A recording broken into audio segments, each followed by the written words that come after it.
ಎಲ್ಲರಿಗೂ ನಮಸ್ಕಾರ, ಸಕಡಾಂಕೆ ನಮಸ್ಕಾರ. ಮಕ್ಕಳು ಈಗ ದಿನಂಪ್ರತಿ ರೈಸ್ ಸಾಂಬಾರ್ ಅಂತೇಳಿ ಹೇಳಿ ಊಟವನ್ನು ಮಾಡ್ತಾರೆ. ಅದೇ ರೀತಿ ಪಲಾವ್, ಬಿರಿಯಾನಿ ಇದನ್ನೆಲ್ಲವನ್ನು ತಿಂತಾರೆ. ಆದರೆ ಅಕ್ಕಿ, ಇದಕ್ಕೆಲ್ಲ ಉಪಯೋಗಿಸಲ್ಪಡುವಂಥ ಅಕ್ಕಿ ಆಗಲಿ ಅನ್ನ ಆಗಲಿ ಅದು ಎಲ್ಲಿಂದ ಬರುವಂಥದ್ದು ಅನ್ನುವಂಥ ಒಂದು ಸ್ಪಷ್ಟ ಕಲ್ಪನೆ ಹೆಚ್ಚಾಗಿ ಮಕ್ಕಳಲ್ಲಿ ಇರುವುದಿಲ್ಲ. ಕೆಲವೊಂದು ಹಳ್ಳಿಯಿಂದ ಬರುವಂತಹ ಮಕ್ಕಳಲ್ಲಿ ಇರಬಹುದು ವಿನಃ ಹೆಚ್ಚಿನವರಲ್ಲಿ ಇದು ಅವರಿಗೆ ಗೊತ್ತಿಲ್ಲ ಅನ್ನುವಂತಹ ಒಂದು ಕಾರಣಕ್ಕಾಗಿ ನಮ್ಮ ಶಾಲೆಯಿಂದ 6ನೇ ತರಗತಿಯ ಮಕ್ಕಳನ್ನು ಕರ್ಕೊಂಡು ನಾವು ಜ್ಯೋತಿ ಜೆ ಪೈ ಇವರು ಆದರ್ಶ ಕೃಷಿಕ ಮಹಿಳೆ, ಅದೇ ರೀತಿ ನಮ್ಮ ಜಿಲ್ಲಾ ಸ್ಕೌಟ್ ಆ್ಯಂಡ್ ಗೈಡ್ನ ವಿಭಾಗದ ಜಿಲ್ಲಾ ಆಯುಕ್ತರು, ಅದೇ ರೀತಿ ನಮ್ಮ ಶಾಲಾ ಆಡಳಿತ ಮಂಡಳಿಯ ಸದಸ್ಯರು ಕೂಡ ಆಗಿದ್ದಾರೆ. ಸೊ ಇವರ ಮನೆಗೆ ನಾವು ಬಂದು ಈ ಒಂದು ಪ್ರಾಸೆಸ್ ಅಂತೇಳಿ ಹೇಳಿದರೆ ಅಲ್ಲಿಯೇ ತೋರಿಸಿ, ಈ ಒಂದು ಗದ್ದೆಯಲ್ಲಿ ಪೈರನ್ನು ಬೆಳೆಯುವುದರಿಂದ ಹಿಡಿದು ಕಡೆಗೆ ಅಕ್ಕಿಯನ್ನು ಗೋಣಿಗಳನ್ನು ತುಂಬಿಸಿ ಅದನ್ನು ಅಂಗಡಿಗೆ ಕಳಿಸುವಷ್ಟು ಆ ಒಂದು ಪ್ರೊಸೆಸ್ ಯಾವ ಯಾವ ಹಂತಗಳಲ್ಲಿ ನಡೆಯುತ್ತದೆ ಅನ್ನುವಂಥ ಒಂದು ಕೂಲಂಕಷ ಮಾಹಿತಿಯನ್ನು ಮಕ್ಕಳಿಗೆ ಇವತ್ತು ತಿಳಿಸ್ತಾ ಇದ್ದಾರೆ. ಅದಕ್ಕಾಗಿ ನಾವು ಮಕ್ಕಳನ್ನ ಇಲ್ಲಿ ಕರ್ಕೊಂಡು ಬಂದಿದ್ದೇವೆ ಅಂತೇಳಿ ಹೇಳ್ತಾ ಬನ್ನಿ ಇವತ್ತಿನ ಈ ಒಂದು ಕಂಪ್ಲೀಟ್ ಆಗಿರುವಂಥ ಈ ಪ್ರಾಸೆಸ್ಸನ್ನು ನಾವು ಇವರ ಮನೆಯಲ್ಲಿ ನೋಡೋಣ. ನೋಡಿ, ಈ ಗದ್ದೆಯನ್ನು ನಾವು ಮೊದಲು ಉಳಬೇಕು. ಮೊದಲು ಕೋಣಗಳಿಂದ ನೇಗಿಲನ್ನು ಕಟ್ಟಿ ಉಳುವುದು ಕ್ರಮ ಇತ್ತು. ಈಗ ಟ್ರ್ಯಾಕ್ಟರ್ ಬಂದಿದೆ ಅಲ್ವಾ? ಹಾಗಾಗಿ ಮೊದಲು ಬೀಜವನ್ನು ನೆನೆಸಬೇಕು. ಭತ್ತದ ಬೀಜ ನೆನೆಸಿ ಆದ ನಂತರ ಅದನ್ನು ಮೊಳಕೆ ಬರಿಸಬೇಕು. ಮೊಳಕೆ ಬಂದ ನಂತರ ಗದ್ದೆಯನ್ನು ಹದ ಮಾಡಿ ಅದನ್ನು ಒಂದು ಲೆವೆಲಲ್ಲಿ ನಾವು ಬಿತ್ತುವುದು. ಅದರಿಂದ ನೇಜಿ ಸಸಿ ಆಗ್ತದೆ. ಇದನ್ನು ನಾವು ನೆಟ್ಟು, ಇದು ಸಾಧಾರಣ ಒಂದು ಈಗ ನೆಟ್ಟಿದ್ದೇವೆ ನಾವು 3 ತಿಂಗಳು ಬಿಟ್ಟು ಇದು ತೆನೆ ಬರ್ತದೆ. ಅದರಲ್ಲಿ ಭತ್ತದ ಗೊಂಚಲುಗಳೆಲ್ಲ ಚೆಂದಾಗಿ ಬರ್ತದೆ. ಅದನ್ನು ಬೇಯಿಸಿ ಒಣಗಿಸಿ ಅಕ್ಕಿ ಮಾಡಿ ನಾವು ಮತ್ತೆ ಊಟ ಮಾಡೋದು. ಇದು ಯಾವುದಕ್ಕಿ? ಕುಚ್ಚಿಗೆ ಅಕ್ಕಿ, ತುಳಿನಲ್ಲಿ ಉರುಪೆಯಲ್ಲಿ ಹೇಳ್ತಾರೆ ಗೊತ್ತಾ? ಅದೇ ಭತ್ತವನ್ನು ಡೈರೆಕ್ಟ್ ಒಣಗಿಸಿ ಅಕ್ಕಿ ಮಾಡಿದರೆ ಅದು ಬೆಳ್ತಿಗೆ ಆಗ್ತದೆ. ಬುಲಂತೆ ಅಂತ ಹೇಳ್ತಾರೆ. ಅದೇ ಬೆಳ್ತಿಗೆ ಅಕ್ಕಿಯಿಂದ ನಾವು ದೋಸೆ ಮಾಡ್ತೇವೆ, ಇಡ್ಲಿ ಮಾಡ್ತೇವೆ ಅಲ್ವಾ? ಕುಚ್ಚಿಲಕ್ಕಿ ಹೇಳ್ದು ಉರ್ಪೆಲಾರಿಯಲ್ಲಿ ನಾವು ಪುಂಡಿ ಮಾಡ್ತೇವೆ. ಮನೆಯಲ್ಲಿ ಮಾಡ್ತೀರಾ ಇಲ್ವಾ? ನೋಡಿ, ಯಾರೆಲ್ಲ ಮನೆಯಲ್ಲಿ ಗದ್ದೆ ಉಂಟು? ಒಂದು ಸ್ಕೌಟ್, ಒಂದು ಗೈಡ್. ಏನ್ ಮಾಡ್ತೀರಿ ಮನೆಯಲ್ಲಿ ಹೇಳಿ? ಎಸ್. ಯಾವ ರೀತಿ ನೀವು ಗದ್ದೆಯಲ್ಲಿ ಭತ್ತ ಬೆಳೆಸ್ತೀರಿ? ನಿಮ್ಮ ಅಜ್ಜಿಯ ಅಮ್ಮನ ಸರಿ ಆದ ನಂತರ ಇದು ಬೀಜ ಉಂಟಲ್ಲ ಅದನ್ನೆಲ್ಲ ಮೊಳಕೆ ಬರೋದಕ್ಕೆಲ್ಲ ಇಡ್ತಾರೆ. ಅದಕ್ಕೆ ಸೆಗಣಿದು ನೀರೆಲ್ಲ ಹಾಕಿ ಅದನ್ನೆಲ್ಲ ಅದಕ್ಕೆ ಟರ್ಪಲೆಲ್ಲ ಮುಚ್ಚಿಟ್ಟು ಒಣಗಿಸೋದಕ್ಕೆ ಇಡ್ತಾರೆ. ಕೆಲವು ದಿನ ಆದ ನಂತರ ಅದು ಗದ್ದೆಗೆ ಸ್ವಲ್ಪ ನೀರೆಲ್ಲ ಬಿಟ್ಟಿರ್ತಾರೆ. ಆದ ನಂತರ ಅದಕ್ಕೆ ಬೀಜವನ್ನೆಲ್ಲ ಇದು ಮಾಡ್ತಾರೆ. ಆದ ನಂತರ ಅದು ಸ್ವಲ್ಪ ಮೊಳಕೆ ಎಲ್ಲ ಹೊಡೆಯೋದಕ್ಕೆ ಸ್ಟಾರ್ಟ್ ಆಗ್ತದೆ. ಆವಾಗ ಈ ಥರ ಕ್ರಾಪ್ಸ್ ಎಲ್ಲ ಆಗ್ತದೆ. ಆದ ನಂತರ ದೊಡ್ಡಾದ ನಂತರ ಅದನ್ನು ನಾವು ಕಡಿತೇವೆ. ಕಡಿದು ನಾವು ರೈಸ್ ಮಿಲ್ಲಿಗೆ ಅಂದರೆ ಸ್ವಲ್ಪ ಬಿಸಿಲಿಗೆ ಒಣಗಿಸಿ ಚಾಪೆ ಎಲ್ಲ ಹಾಕಿ ನೇಜಿ ನೀವು ಟರ್ಪಲ್ ಹಾಕಿ ಮಾಡ್ತೀರಲ್ಲ, ಆ ನೇಜಿ ಅಂದರೆ ಇದಕ್ಕೆ ನೇಜಿ ಹೇಳ್ತೇವೆ ಸಸಿಗೆ. ಅದನ್ನು ನೀವು ನಡ್ತೀರಿ ಗದ್ದೆ? ಇಲ್ಲ, ಅದು ನಮ್ಮ ಬಿತ್ತುದು. ನೀವು ಬಿತ್ತಿ ಬಿತ್ತಿ ಆದ ನಂತರ ಅದು ಕಟಾವ್ ಮೇಲೆ ಬರ್ತದೆ. ಆದ ನಂತರ ಅದನ್ನು ಇದು ಮಾಡಿ ರೈಸ್ ಸ್ವಲ್ಪ ಬಿಸಿಲಿಗೆಲ್ಲ ಇದಾಗ್ತೇವೆ. ಆದ ನಂತರ ಸ್ವಲ್ಪ ದಿನ ಆದ ನಂತರ ಗೋಣಿಗೆಲ್ಲ ಇದು ಮಾಡಿ ಚೀಲಗೆಲ್ಲ ಹಾಕಿ ಕಟ್ಟಿ ರೈಸ್ ಮಿಲ್ಲಿಗೆ ಕೊಡ್ತೇವೆ. ಯಾವ ರೈಸ್ ಮಿಲ್ ನಿಮ್ಮದು? ಕಾಡುಹೊಳೆ. ಕರೆಕ್ಟ್. ರೈತ ಮಹಿಳೆ ಹೌದು. ಎಸ್. ಕ್ಲಾಪ್ಸ್ ಗೋ.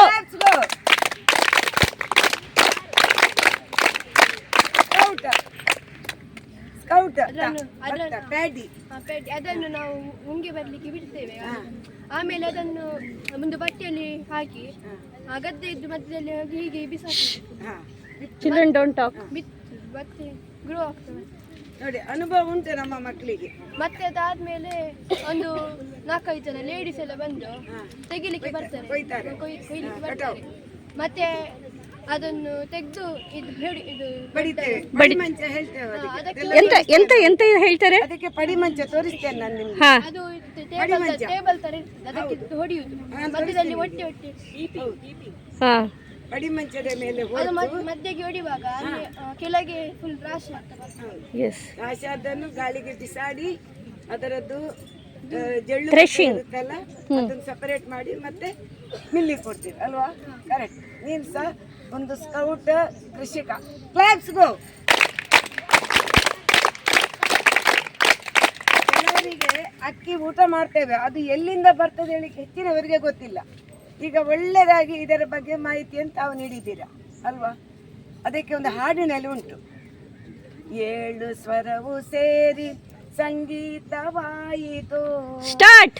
7 ಸ್ವರ ಸೇರಿ ಬಿಳಿಯ ಬಣ್ಣವಾಯಿತು, 7 ದಿನವು ಸೇರಿ ಒಂದು ವಾರವಾಯಿತು, 7 ಸಾರಿ ಕತ್ತರಿಸಿಯ ಚಿಹ್ನೆಯಾಯಿತು, 7 ಸ್ವರವು ಸೇರಿ ಸಂಗೀತವಾಯಿತು, 7 ಬಣ್ಣ ಸೇರಿ ಬಿಳಿಯ ಬಣ್ಣವಾಯಿತು. ನೋಡಿ, ಈಗ ಇದು ಭತ್ತ ಹೇಗೆ ಬರ್ತದೆ ಅಂತ ಹೇಳಿ ಹಾಡಿನಲ್ಲಿ, ಕಡಲಿನಿಂದ ನೀರ ಆವಿ ಮೋಡವಾಯಿತು ಹೇಳಿ, ಕಡಲಿನಿಂದ ನೀರ ಆವಿ ಮೋಡವಾಯಿತು.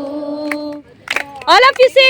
ಮುತ್ತನಿಡೆ ಮಳೆಯು ಆಯಿತು, ಮೋಡ ನೀರಿಗೆ ಮುತ್ತನಿಡೆ ಮಳೆಯು ಆಯಿತು, ಮಳೆಯು ನೆಲಕ್ಕೆ ಬೀಳಲು ಬೆಳೆಯು ಆಯಿತು, ಮಳೆಯು ಬೀಳಲು ಬೆಳೆಯು ಆಯಿತು, ಬೆಳೆದ ಕಾಳು ನಮಗೆ ತಾನು ಅನ್ನವಾಯಿತು, ಬೆಳೆದ ಕಾಳು ನಮಗೆ ತಾನು ಅನ್ನವಾಯಿತು, ಬೆಳೆದ ಕಾಳು ನಮಗೆ ತಾನು ಅನ್ನವಾಯಿತು, ಬೆಳೆದ ಕಾಳು ನಮಗೆ ತಾನು ಅನ್ನವಾಯಿತು, 7 ಸ್ವರವು ಸೇರಿ ಸಂಗೀತವಾಯಿತು, 7 ಸ್ವರವು ಸೇರಿ ಸಂಗೀತವಾಯಿತು, 7 ದಿನವು ಸೇರಿ ಒಂದು ವಾರವಾಯಿತು, 7 ದಿನವು ಸೇರಿ ಒಂದು ವಾರವಾಯಿತು. ಏನಾಯ್ತು?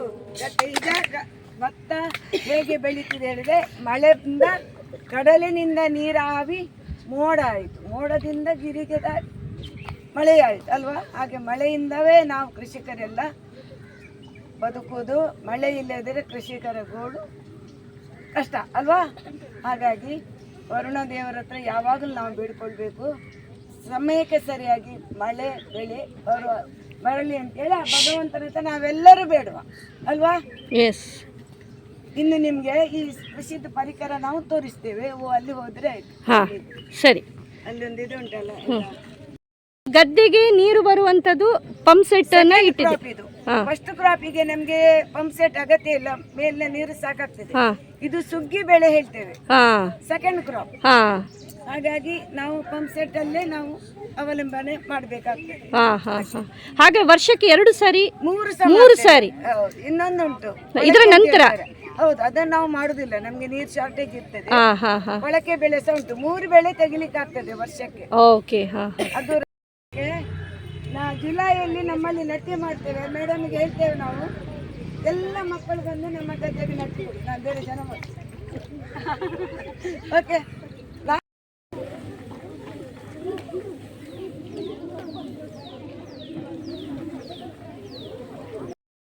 ಗದ್ದೆಯಲ್ಲಿ ಬೆಳೆದಂತ ಪೈರನ್ನ ಅದು ಥ್ರೆಶಿಂಗ್ ಅಂತೇಳಿ ಹೇಳಿ ಅದನ್ನ ತೆಗಿತೇವೆ ಎಲ್ಲ ಭತ್ತವನ್ನ.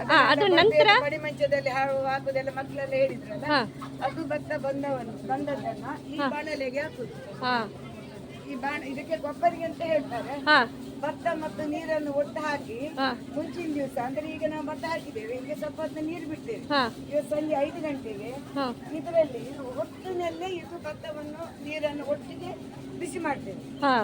ಸಾಧಾರಣ 1.5 ಗಂಟೆ ನೀರು ಬಿಸಿ ಮಾಡ್ತೇವೆ. ಆ ನಂತರ ಮರು ದಿವಸ ಬೆಳಿಗ್ಗೆ 5 ಗಂಟೆಗೆ ಆ ಬಿಸಿ ನೀರನ್ನೆಲ್ಲ ಇಲ್ಲಿ ಟ್ಯಾಪ್ ಅಲ್ಲಿ ಹೊರಗೆ ಹೋಗ್ತದೆ ನೀರು. ಹೌದಾ? ಈ ಟ್ಯಾಪ್ ಇಂದ ಹೊರಗೆ ಹೋಗ್ತದೆ. ಇದು ಟ್ಯಾಪ್ ಓಪನ್ ಮಾಡಿದ್ರೆ ನೀರೆಲ್ಲ ಮುಂಚಿನ ದಿವಸದ ಬಿಸಿ ಆದ ನೀರೆಲ್ಲ ಹೊರಗೆ ಹೋಗ್ತದೆ. ಅದರಲ್ಲಿ ಒಂದು ಸ್ಟೀಮ್ ತಟ್ಟಿ ಇರ್ತದೆ, ತಟ್ಟಿ ಮೇಲೆ ನಾವು ಭತ್ತ ಹಾಕೋದು. ತಟ್ಟಿ ಅಡಿಯಲ್ಲಿ ಒಂದಿಷ್ಟು ನೀರು ಇರುತ್ತೆ, ಆ ನೀರಲ್ಲಿ ಸಾಧಾರಣ 1.5 ಗಂಟೆ ಮರು ದಿವಸ 5 ಗಂಟೆಗೆ ಬಿಸಿ ಮಾಡಿದ್ರೆ ನಾವು 6:30 ತನಕ ಬೆಂಕಿ ಉರಿತಾ ಇರ್ತದೆ. ಆ ನಂತರ ಅದು ಭತ್ತದ ಸಿಪ್ಪೆ ಅದು ಓಪನ್ ಆಗ್ತದೆ, ಅದು ಬೆಂದಿದೆ. ಬೆಂದದನ್ನು ಹಾಗೆ ಇಲ್ಲಿ ಬೆಂಕಿ ಮಾಡೋದನ್ನು ಸ್ಟಾಪ್ ಮಾಡ್ತೇವೆ. ಹ್ಮ್. ಸರಿ ಅದು ಓಪನ್ ಆದ ನಂತರ ಹ್ಮ್ ಸಾಧಾರಣ 1 ಗಂಟೆ ಅದರಲ್ಲಿ ಬಿಡ್ತೇವೆ ನಾವು. ಹ್ಮ್ ಮತ್ತೆ ಸಾಧಾರಣ 8:30 ಆಗುವಾಗ ಹ್ಮ್ ಅದನ್ನು ಕೊಪ್ಪರಿಗೆಯಿಂದ ಹೊರಗೆ ತೋಡ್ತೇವೆ. ಹಾ ಹಾ ಹಾ ಹಾ ಯಾಕೆಂದ್ರೆ ಇದು ಸ್ವಲ್ಪ ಕಷ್ಟದ ಕೆಲಸ ಆದ್ರೂ ಅಕ್ಕಿ ಒಳ್ಳೆಯ ರೀತಿಯಲ್ಲಿ ಬರ್ತದೆ. ಹಾ ಹಾ ಕೆಲವು ಬಾಕ್ಸ್ ಟೈಪ್ ಇರ್ತದೆ, ಹಾ. ಅದು ಈ ಕೊಪ್ಪರಿಗೆಲ್ಲ ಇದೇ ಇದರದ್ದಿರುದಾ ಅಥವಾ ಬೇರೆ ಬೇರೆ? ಬೇರೆ ಬೇರೆ ಸೈಜ್ ಉಂಟು. ನಮ್ದು ಇದರಲ್ಲಿ 20 ಕ್ವಿಂಟಲ್ ಒಂದಿನಕ್ಕೆ ಬೇಯ್ತದೆ. ಹಾ ಹಾ ಅದು 20, ಇದು 20. ಅದು ಯಾವ್ದ್ರಿಂದ ಮಾಡಲ್ಪಟ್ಟದ್ದು? ಇದು ಕಬ್ಬಿಣದ್ದು, ಕಬ್ಬಿಣದ್ದು. ಅದು ಸ್ಟೀಲ್. ಹಾ, ಎರಡಿದೆ. ಹಾ, ಇದು ಸ್ಟೀಲಾ? ಹೌದು, ಇದು ಸ್ಟೀಲ್, ಹಾ ಇದು ಕಬ್ಬಿಣದ್ದು. ಹಾ ಹಾ ಹಾ. ಹಾಗೆ ಇದಕ್ಕೆಲ್ಲ ಎಷ್ಟು ಆಯುಷ್ಯ ಇದೆ ಇಂಥದ್ದು ಇದು ಆಯುಷ್ಯ ನಾವು ಮೇಂಟೈನ್ ಮಾಡಿದ ಹಾಗೆ? ಆಗಾಗ ನಾವು ನೀರೆಲ್ಲ ತೆಗೆದು ಕ್ಲೀನ್ ಮಾಡಿ ಮಣ್ಣು ಹಿಡಿದು ಇದೆಲ್ಲ ಸ್ವಲ್ಪ ಹೋಗುತ್ತೆ. ಹಾ ಹಾ ಹಾ. ಅಂತೂ ಹೆಚ್ಚೆಂದ್ರೆ 4 ವರ್ಷ. ಹಾ ಹಾಗೆ. ಇಲ್ಲಿದ್ದು 1-2 ವರ್ಷ ಜಾಸ್ತಿ ಬರ್ತದೆ. ಹಾ ಹಾ. ಕಬ್ಬಿಣದ್ದು 4 ವರ್ಷ. 4 ವರ್ಷ ಹೌದು. ಮತ್ತೆ ನಾವು ಮೇಂಟೈನ್ ಮಾಡಿದ ಹಾಗೆ. ನಾವು ವಾರಕ್ಕೆ 2 ಸಲ ನೀರು ಇದರಿಂದ ಬಿಡ್ತೇವೆ. ಹೊಲಸು ನೀರೆಲ್ಲ ಹೋಗ್ತದೆ, ಹಾ ಹಾ ಹಾ. ಅದು ತೆಗಿತೇವೆ ನಾವು. ಮತ್ತೆ ಫ್ರೆಶ್ ನೀರು ಹಾಕಿ 4 ದಿವಸಕ್ಕೊಮ್ಮೆ ಫ್ರೆಶ್ ನೀರು ಹಾಕಿ ನಾವು ಭತ್ತ ಬೇಯಿಸಿ. ಅಂದ್ರೆ ನಾವು ಊಟ ಮಾಡೋದು ವಸ್ತು ಅಲ್ಲ, ಸ್ವಲ್ಪ ಕ್ಲೀನ್ ಆಗಿ ಇಟ್ಕೊಳ್ತೇವೆ. ಹೌದು ಹೌದು. ಹಾ, ಓಕೆ. ಆ ಭತ್ತ ಅದು ಬೇಯಿಸಿದ ಭತ್ತ ಇದು? ಇದು ತೋಡಿ ಹಾಕಿದ್ದೇವೆ ನಾವು ಇವತ್ತು ಬೆಳಿಗ್ಗೆ ಬೇಯಿಸಿ. ಹಾ. ಇದನ್ನು ಬಿಸಿಲಿಗೆ ಹಾಕ್ಬೇಕು. ಅಂದ್ರೆ ಮುಂಚಿನ ದಿವಸದ ಒಣಗಿ ಆದ ನಂತರ ಇದನ್ನು ಅಲ್ಲಿ ಬಿಸಿಲಿಗೆ ಹಾಕಿದ್ದು ಇದು? ಹೌದು, ಬೆಂದದ್ದು ಆದದ್ದು ಭತ್ತ ಮಿಲ್ಲಿನ ಒಳಗೆ ಹೋಗ್ತದೆ. ಹ್ಮ್. ಅದು ಮರು ದಿವಸ ನಾವು ಫ್ರೆಶ್ ಮಾಡ್ತೇವೆ, ಹಲ್ ಮಾಡ್ತೇವೆ ನಾವು. ಹಾ ಹಾ ಹಾ. ಹಾಗೆ ಈಗ ಆಗ್ತಾ ಇದೆ, ಮಕ್ಕಳಿಗೆ ಕರ್ಕೊಂಡು ಹೋಗುವ. ಹಾ, ಹೌದು. ಇದು ಆಯ್ತು.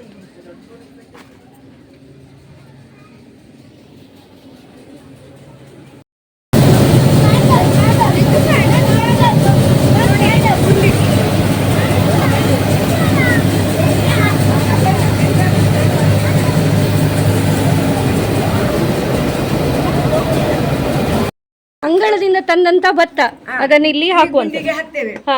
ಈ ಗುಂಡಿಯಲ್ಲಿ ಹಾಕಿದ್ದನ್ನ ಎಲಿವೇಟರ್ ಅಲ್ಲಿ, ಇದು ಎಲಿವೇಟರ್ ಭತ್ತವನ್ನು ಲಿಫ್ಟ್ ಮಾಡ್ತದೆ ಮೇಲೆ. ಹ್ಮ್. ಎಲಿವೇಟರ್ ಆಟೋಮೆಟಿಕ್ ಅದು. ಹ್ಮ್. ಅದರಲ್ಲಿ ಭತ್ತ ಲಿಫ್ಟ್ ಆಗಿ ಇಲ್ಲಿ ಒಳಗೆ ಬರ್ಲಿಕ್ಕೆ ಆಗುತ್ತಾ ಮಕ್ಕಳೇ? ಹೋದ ಒಳಗೆ ತೋರಿಸ್ತೀಯ? ಕಲ್ಲೆಲ್ಲ ಬೇರೆ ಬೇರೆ ಆಗಿ ಇದಕ್ಕೆ ಬರ್ತದೆ. ಹಾ. ಸೆಲ್ಲಿಂಗ್ ಮಾಡಿ ಸಪರೇಟ್ ಆಗ್ತದೆ. ಸಪರೇಟ್ ಕಲ್ಲು ನೋಡಿ, ಹಾ ಕಲ್ಲು ಹಾ ಇದು ಸಪರೇಟ್ ಆಗಿ ಇದಕ್ಕೆ ಬರ್ತದೆ. ಹಾ ಇದು ರಬ್ಬರ್ ಶೆಲ್ ಅದು. ಹಾ ಇದರಲ್ಲಿ ಸಿಪ್ಪೆ ಎಲ್ಲ ಹೊರಗೆ ಹೋಗ್ತದೆ. ಹಾ ಸಿಪ್ಪೆ ಹೊರಗೆ ಹೋಗಿ ಮತ್ತೆ ಅಲ್ಲಿ ಪಾಲಿಸ್ಗೆ ಡೈರೆಕ್ಟ್ ಅಲ್ಲಿ ಪಾಲಿಸ್ಗೆ ಬರ್ತದೆ. ಹಾ ಹಾ ಹಾ. ಸೊ ಸಿಪ್ಪೆ ಮತ್ತೆ ಈ ಕಲ್ಲುಗಳೆಲ್ಲ ಅಲ್ಲೇ ಸಪರೇಟ್ ಆಗಿ ಕಲ್ಲು ಇದರಲ್ಲಿ ಸಪರೇಟ್ ಆಗ್ತದೆ. ಹಾ. ಸಪರೇಟ್ ಆಗಿ ಇದಕ್ಕೆ ಬರ್ತದೆ. ಹ್ಮ್ ಇಲ್ಲಿ ಹ್ಮ್. ಇಲ್ಲಿ ಇದರಲ್ಲಿ ಇಲ್ಲಿ ಪಾಲಿಶ್ ಈ ತರ ಬರ್ತದೆ. ಈ ತರ ಸಿಪ್ಪೆ ಹೊರಗೆ ಹೋಗ್ತದೆ. ಹಾ. ಹೀಗೆ ಬರ್ತದೆ ಸಿಪ್ಪೆ ಎಲ್ಲ ಹೊರಗೆ ಹೋಗಿ ಹ್ಮ್. ಡೈರೆಕ್ಟ್ ಇಲ್ಲಿ ಪಾಲಿಸ್ಗೆ ಇಲ್ಲಿ ಬರ್ತದೆ. ಇಲ್ಲಿ ನೋಡಿ. ನೋಡ ಈ ತರ ಬರ್ತದೆ. ಹಾ ಮತ್ತೆ ಡೈರೆಕ್ಟ್ ಪಾಲಿಸ್ ಆಗ್ತದೆ. ಹಾ.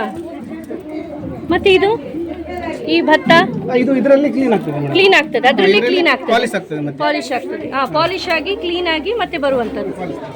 ಮತ್ತೆ ಇದು ಪಾಲಿಶ್ ಆಗ್ತದೆ. ಹೀಗಿದ್ದದ್ದು ಹೀಗೆ ಪಾಲಿಶ್ ಆಗ್ತದೆ. ಹಾ, ಓಕೆ ಓಕೆ ಓಕೆ. ಈ ರೀತಿ ಇದ್ದದ್ದು ಅದು ಪಾಲಿಶ್ ಆಗಿ ಹೀಗೆ. ಹಾ, ಓಕೆ.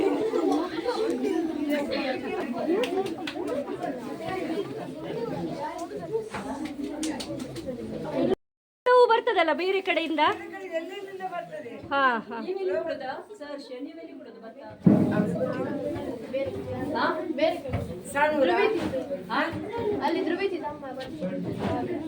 Quintal body.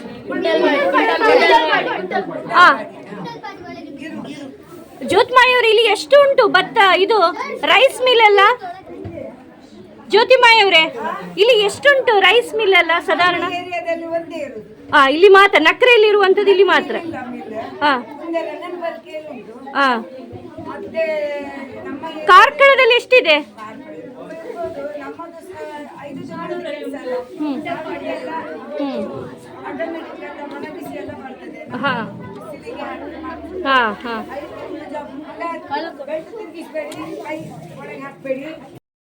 ಈ ಒಂದು ಪ್ಲೇಸ್ ಏನೇನು ನೋಡ್ತಾ ಇದ್ದೇವೆ ನೋಡಿ, ಇದು ಭತ್ತವನ್ನು ಕುಟ್ಟುವಂತಹ ಪಡಿಮಂಚ ಅಂತಲೇ ಹೇಳ್ತೇವೆ. ಇದರಲ್ಲಿ ಈ ಬೆಳೆದಂತಹ ಪೈರೆಲ್ಲ ಏನಿದೆ ಅದನ್ನು ಈ ರೀತಿ ಹಾಕಿ ಇಲ್ಲಿ ಕಟಾವು ಮಾಡುವಂಥದ್ದು. ಇಂಗ್ಲೀಷಲ್ಲಿ ನಾವು ಥ್ರೆಶಿಂಗ್ ಅಂತಲೇ ಹೇಳ್ತೇವೆ. ಅದನ್ನು ಮಾಡುವಂಥ ಸ್ಥಳ ಇದು. ಇದರಿಂದ ಭತ್ತ ಮತ್ತು ಪೈರು ಅದು ಸಪ್ರೇಟ್ ಆಗುವಂಥ ಒಂದು ಸ್ಥಳ.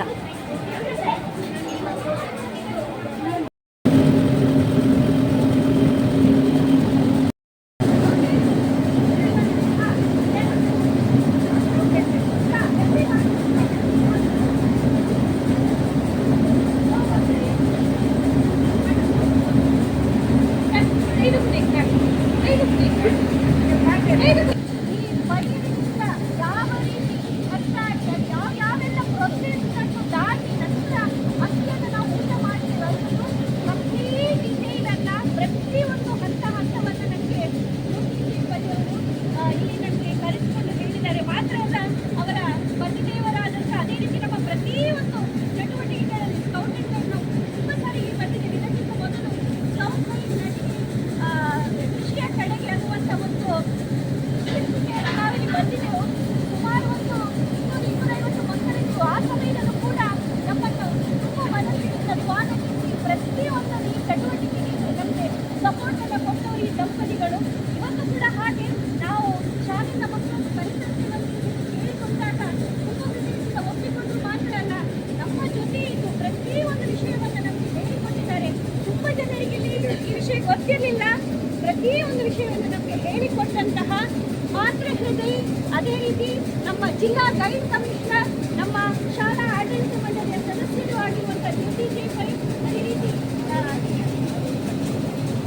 ಅದೇ ರೀತಿ ನಮ್ಮ ಸ್ಕೌಟ್ ಅಂಡ್ ಗೈಡ್ನ ತಾಲೂಕು ಅಧ್ಯಕ್ಷರು ಕೂಡ ಆಗಿದ್ದಾರೆ. ಮಾತ್ರ ಅಲ್ಲ, ಪ್ರತಿಯೊಂದು ಚಟುವಟಿಕೆಗಳಲ್ಲಿ ಅದು ಭಜನೆ ಇರ್ಬೋದು, ನೃತ್ಯ ಇರ್ಬೋದು, ಅಭಿನಯ ಇರ್ಬೋದು, ಭಾಷಣ ಇರ್ಬೋದು, ನಾವೆಲ್ಲ ಇವರ ಭಾಷಣವನ್ನ ಎಷ್ಟೊಂದು ಖುಷಿಯಿಂದ ಕೇಳಿದ್ದೇವೆ ಅನ್ನುವಂಥದ್ದು ನಿಮ್ಗೆಲ್ಲರಿಗೂ ಗೊತ್ತುಂಟು. ಸೊ ಈ ಎಲ್ಲ ಒಂದು ಏನು ಹೇಳ್ತೀವಿ, ಒಂದು ಸೂಪರ್ ಟ್ಯಾಲೆಂಟೆಡ್ ಆಗಿರುವಂಥ ಜ್ಯೋತಿಬಾಯಿ ಅವರು ಇವತ್ತು ನನಗೆ ಕರೆದು ಒಂದು ನಾವೆಲ್ಲರೂ ಅವರ ಮಕ್ಕಳನ್ನುವಂಥ ಒಂದು ಚೆನ್ನಾಗಿ ಎಲ್ಲವನ್ನ ತಿಳಿಸಿಕೊಂಡಿದ್ದಾರೆ. ಇವರಿಗೆ ನಾನು ನಮ್ಮ ಶಾಲೆಯ ವತಿಯಿಂದ, ನಮ್ಮ ಮಕ್ಕಳ ವತಿಯಿಂದ ತುಂಬ ಹೃದಯದ ಧನ್ಯವಾದಗಳನ್ನು ಸಲ್ಲಿಸ್ತಾ ಇದ್ದೇನೆ.